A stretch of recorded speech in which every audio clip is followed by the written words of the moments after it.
welcome to the IAM's Worcestershire Advanced Motorcyclists Road Safety video.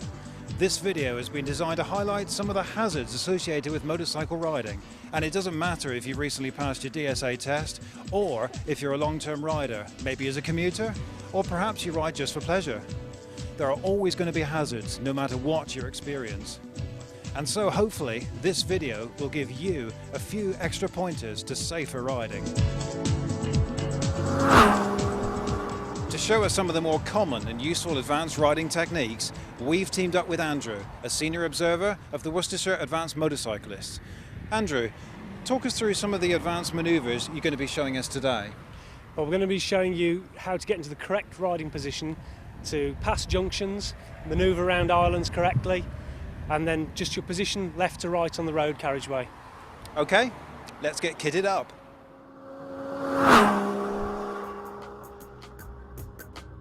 Passing junctions.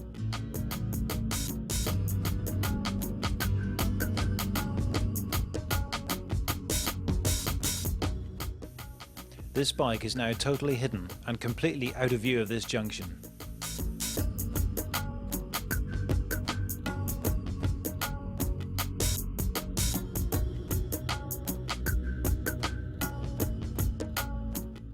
Let's see how this car deals with these horses.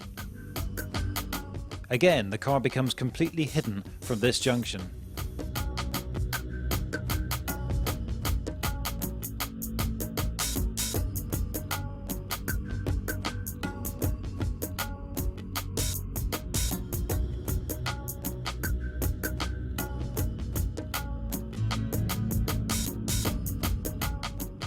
Now a van goes out of view, just as a car pulls up to the junction. As the van re-emerges, the car almost thinks it is safe to pull out. The van changes position to make itself more visible to the driver of this car.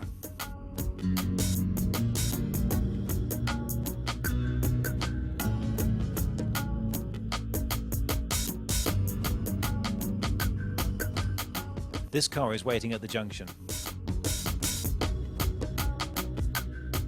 With the bike out of view, the car assumes it is safe to pull out. Only by emergency braking by the bike was a real accident averted here. Another junction. This still shows the basic layout. The junction is indicated on this sign. And here the angle is shown. Up ahead, an illuminated slow down warning sign. As you can see, the junction is on a bend. Just out of view and around the bend, the road dips down again, causing the actual junction to become obscured from view from both directions, and so creating a hidden danger. This scene shows the car driver's perspective leading up to the junction.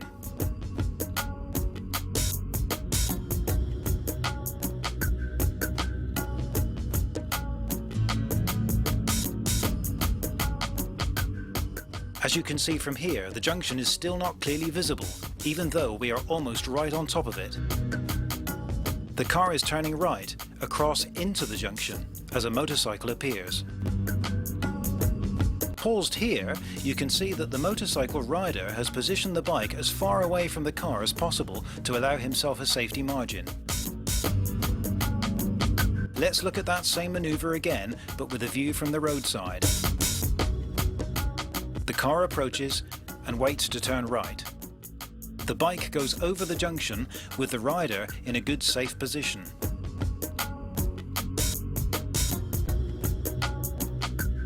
And once more.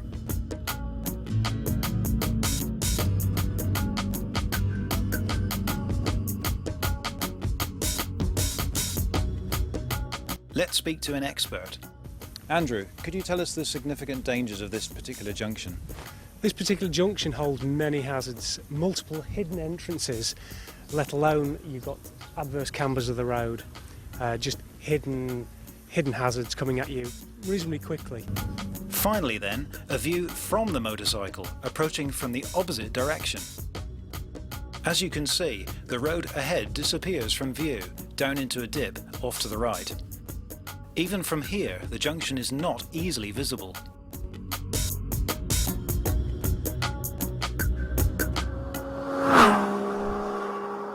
Roundabouts.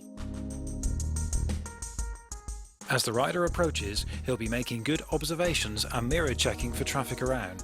He'll be slowing down on the gearbox and selecting a position on the carriageway. Here, using the DSA method, the rider stays in lane for a straight-on exit.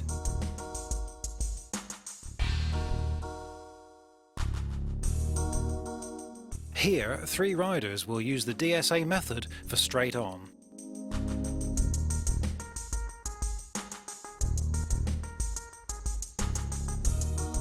Each bike remains in lane and exits.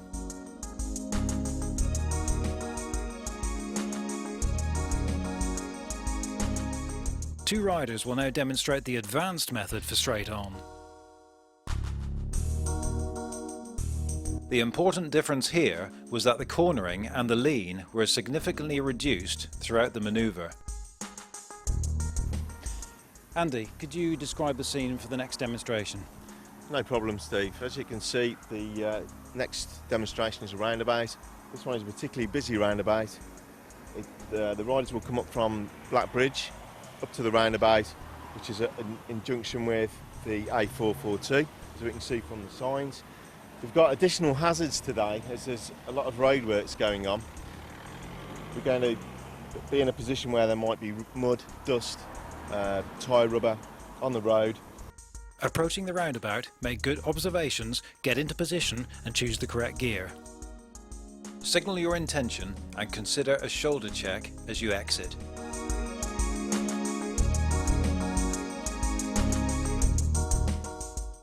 Once again, a right-hand exit.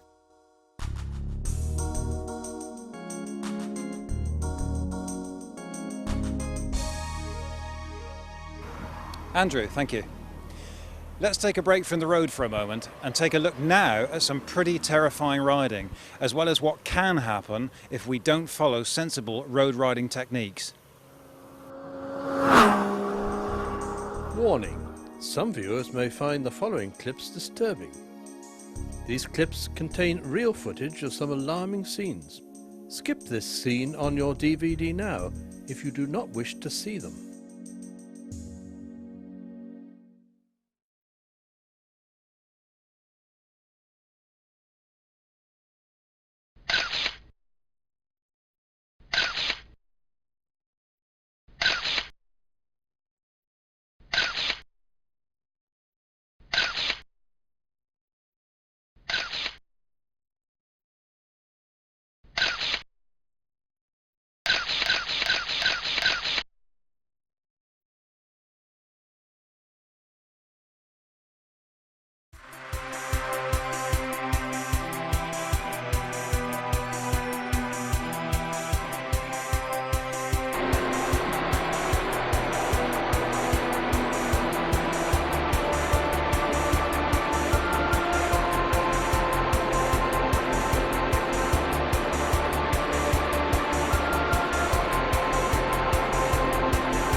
Please skip this chapter on your DVD remote now if you do not wish to see this final video.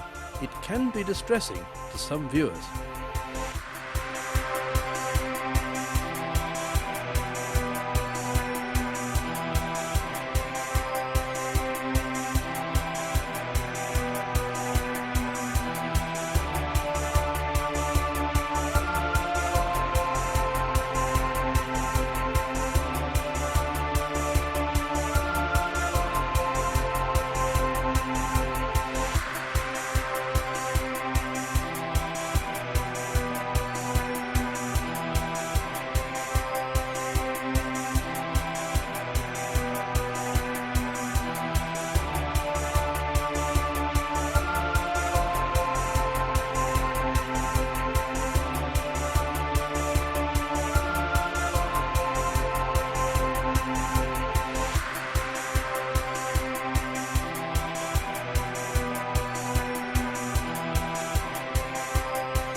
pretty horrendous. Well, let's now put things into perspective and look at some official statistics. The total number of DSA test passes for 2004 to 2005 was 78,241. In 2006, the number of motorcycles licensed for road use was 1.6 million, covering a total of 3.2 million miles a year. Motorcycle rider casualties are now at their lowest level since 1998. From 2004 to 2005, there has been a 10% reduction in the number of motorcycle casualties. However, motorcyclists make up around 1% of all road traffic, but suffer around 20% of deaths and serious injuries. It is quite disturbing that 1 in 5 deaths on the road is now a motorcyclist. In 2006, 6,484 motorcyclists were killed or seriously injured, of which about 18% were single vehicle and almost 70% were involved in a collision with a car. There are now more deaths on rural roads than in urban areas. So who exactly is at risk? Well, when thinking about what age or type of rider might be more likely to become involved in a motorcycle accident, it's all too easy to stick to a common stereotype and misconception about which group is more at risk. To give us honest and impartial information on all this, and to hopefully lay some myths aside, we're going to go over now and join police motorcycle rider and officer Robin Delbridge of West Mercia Constabulary. Officer Delbridge, you yourself have been a member of the IAM for 7 years now.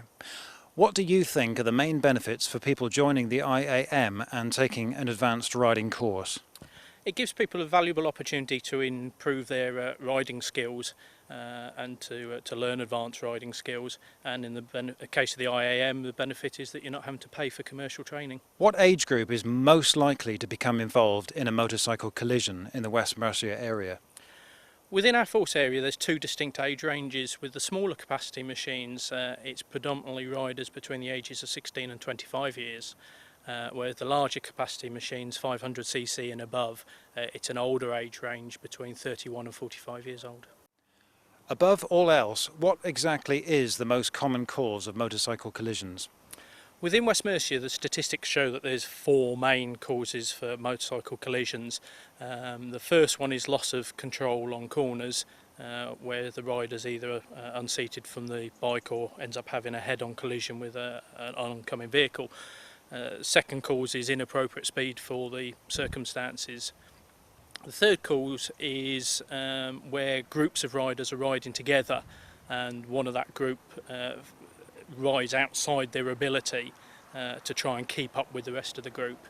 And then the final reason is where other vehicles are involved and haven't seen the motorcycle, pulled out and collided with it. We know that a lot of collisions involve so-called born-again bikers and to a fair extent the fair-weather rider. What advice would you give to anyone just starting to get back into biking or riding again? Primarily, don't overestimate your own ability and be aware of your machine. Obviously, modern motorcycles are very different to motorcycles of yesteryear. If you get the opportunity to obtain some refresher training, or even better, join the IAM and obtain some advanced training. And what advice would you have for those new riders who have perhaps just passed their DSA test? I often describe the driving licence as a minimum standard, not a maximum standard. So I'd recommend that they join the IAM or another organisation and obtain advanced training. Earlier in the film we saw some pretty terrifying motorcycle riding. What do you say to those riders who wheelie and ride at astronomical speeds on our public roads? Don't. It's dangerous, it's antisocial, you're far more likely to kill yourself or someone else, and if not, you're likely to find yourself in court on a charge of dangerous driving and possibly a prison sentence thereafter. PC Delbridge, thank you very much. So there we have it. That's the word from the police. So, what exactly are the hazards? Let's get back on the road and find out.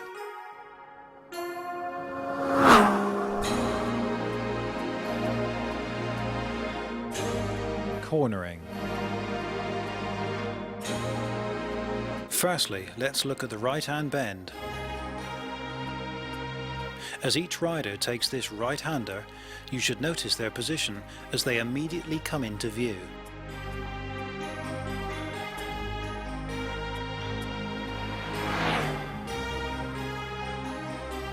Paused here, you will notice that the rider has positioned the bike towards the far left-hand side of the carriageway.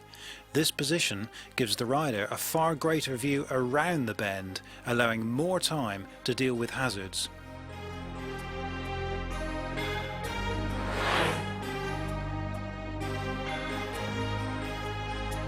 And again.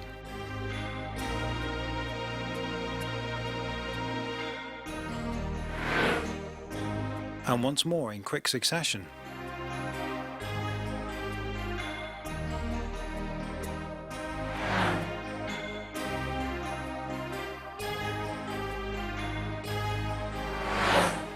Taking up this position instead of the racing line offers far more of a view around the bend.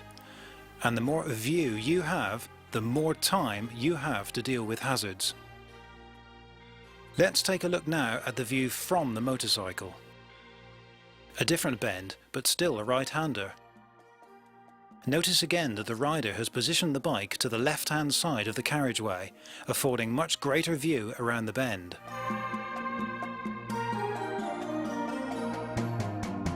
Now the left-hand bend.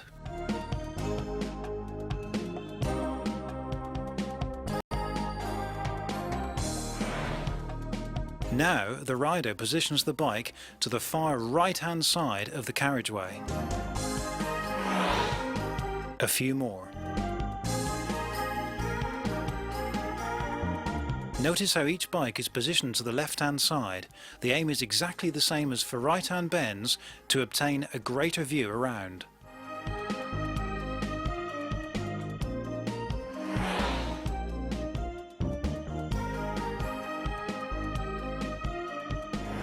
Finally then, a view from the motorcycle for a left-hand bend. Again, a different bend, but still a left-hander, and the principle is exactly the same. The rider positions the bike to the far right-hand side to give more of a view, returning to the middle of the carriageway as oncoming traffic approaches.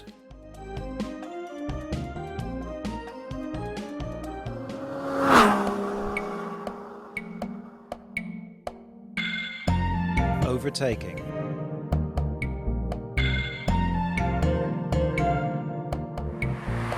Today we're joined by Andy, Senior Observer of the Worcestershire Advanced Motorcyclists. He's going to show us the advanced riding techniques used for overtaking. Andy, could you just briefly explain a little bit about the overtaking moves you're going to be demonstrating for us today? Next we're going to be looking at the advanced method of safely overtaking.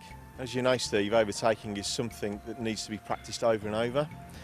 And really only by joining an advanced riding group can you learn the skills to keep you safe. Great.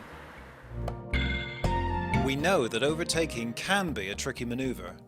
Always remember though that the decision to overtake is yours and you can reconsider it at any time. To overtake safely you need to be in the right gear, have sufficient view, be in the correct position, know what is going on around you and have the opportunity to overtake.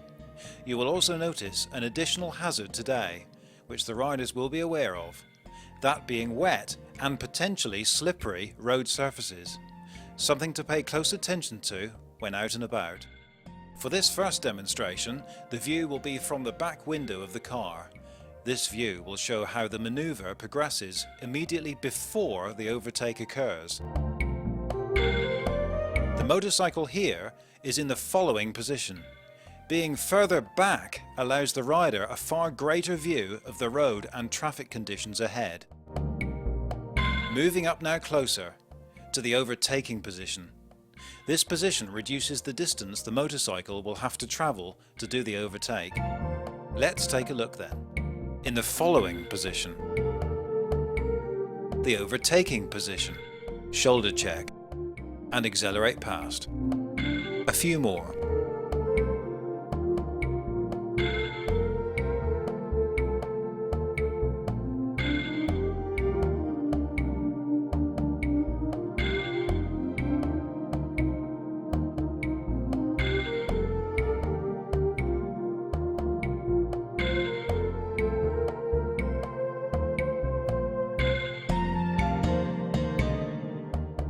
This is the car driver's view from the right-hand door mirror.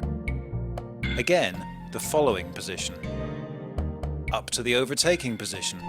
Rear observation, signal, acceleration. This next view shows a different angle again, as we are now positioned in the front of the camera car.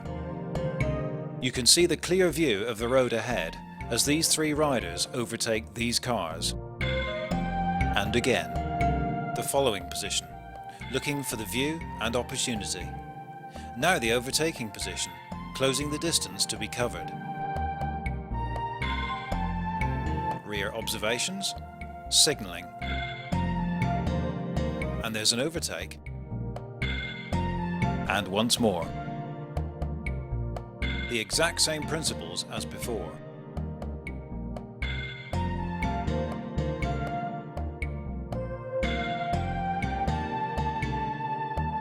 Finally then, a view from the motorcycle.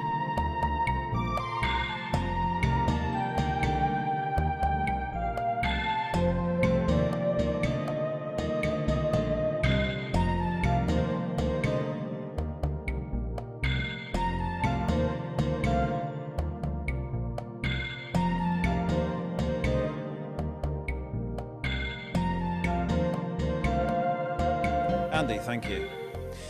So there we have it. We've seen how to position the bike for all kinds of situations, and we've looked at a few hazards.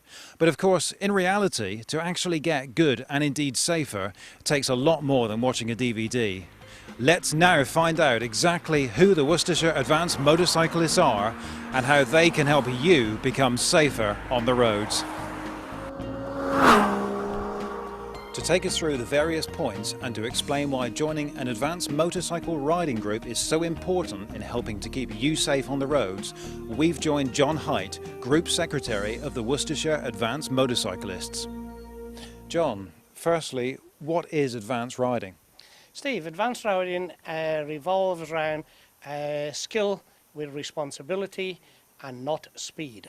However, the hub of the training program for this type of training is attitude of mind, and the mindset has to be right by the student before training can take a meaningful avenue.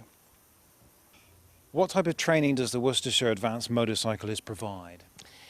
The training takes a twofold situation where we can offer classroom, this being a point of explanation what advanced riding techniques are all about, and then we do a program on the road which complements the classroom. Who do you think would benefit most from this type of training? Just about every motorcyclist on the road today, assuming and providing that he has a full license at that particular time and that his motorcycle is safe. John, you mentioned about your own in-house classroom training sessions. Could you tell us a little bit more about those? Yes, certainly, Steve. On the classroom, it is absolutely vital that various aspects of advanced training techniques are explained to the individual, what they mean and what benefit they serve to him.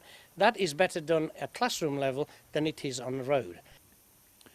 These days we all like to look after our pennies, and we've seen advertised other advanced motorcycling groups that charge a fee for each training session. How does the IAM scheme work and what are the costs involved?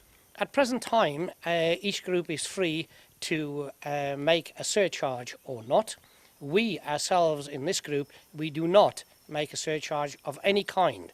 The would-be individual that joins the group for training is told that there are no hidden costs. He pays the standard IAM fee as laid down beforehand, and there is no other charge thereon after. John Height, thank you. Thank you, Steve. We've just heard why taking up an advanced motorcycling course is so very important to every biker, no matter how much experience you may or may not yet have. Let's speak to some of the members to find out more. Hello, I'm Jez and I'm a Senior Observer with the Worcestershire Advanced Motorcycle Group. Hi, my name's Andy and I'm a Senior Observer with the Worcestershire Group. Hi, my name's Neil. I've been a member now for 4 years. Hi, my name's Mac. I've been with the group since June 2007. Hi, I'm Caroline. I'm a Senior Observer with the Worcestershire Advanced Motorcyclists and I've been with the group for 4 years. Hi, my name's Rod. I've been a member just under a year. Hello, my name's Eddie. I'm a Senior Observer with the Worcester Advanced Motorcycle Club. Hi, my name's Bill and I've been a member since January. Hi, I'm Andrew. I'm a Senior Observer with the Worcestershire group. My name's Kevin. I've been with the group for 6 months. What for you is the most important thing you've learned since becoming a member? Riding safely, really.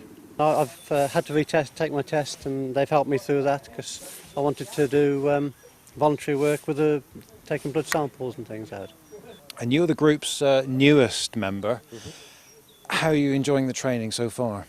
Very well. It's good fun. It was a bit of a shock the first time I came because I thought I was coming for a sort of like an assessment ride, but the assessment ride was two to 3 hours, and it was that was a bit of a shock to me. But it was good fun though. You know, I really enjoyed it. You stop off for a cup of coffee halfway around, had a chat about the ride, and and then you put into practice what you've learned. You're one of the senior observers. Could you briefly describe how the actual training rides are carried out? Yes, certainly. We meet here and we have a talk with the associates. Get to know the person, what their history of bike riding is, if they have any. Take it from there. Every ride is different. Every rider's abilities are different.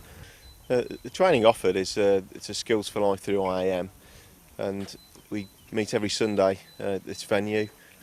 We go out and we follow or we lead, depending on what we think is appropriate, and we look for patterns of behaviour. Well, the training rides, initially we take the associate out on a test ride and we're looking for skills that the rider already has. Quite often we'll stop, discuss some points, give some pointers, ask questions, get the riders to think. That's what we're trying to do. Hopefully within 6 to 10 lessons the associate will start to be near the position where he can take his test. What for you is the most important thing you've learned since becoming a member? To improve my riding and just be able to handle the bike a lot better and safely.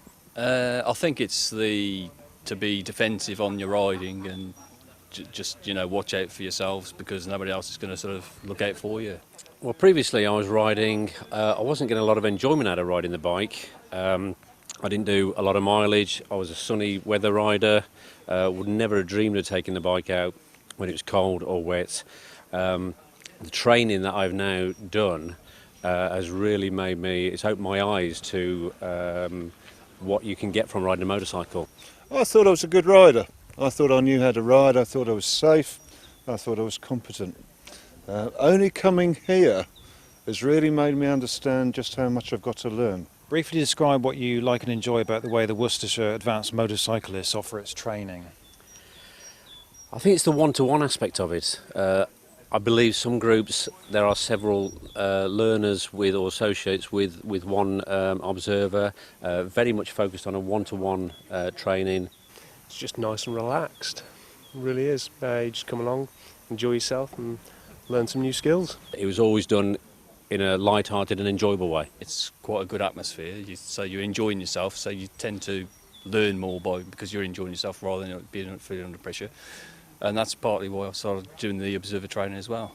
And now, every Sunday, come what may, I get up every morning and I really look forward to going out on the bike.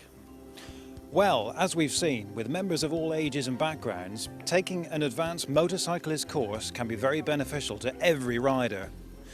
To contact the IAM's Worcestershire Advanced Motorcyclists, phone the number or visit the website. Both are on the screen now.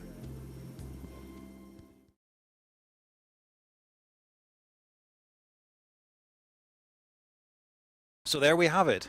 We've seen how taking an advanced motorcycling course can be enjoyable, as well as giving you the tools for safe and happy riding. With a lot to take in and think about, that brings us to the end of our journey. All that remains is for me to wish you safer biking.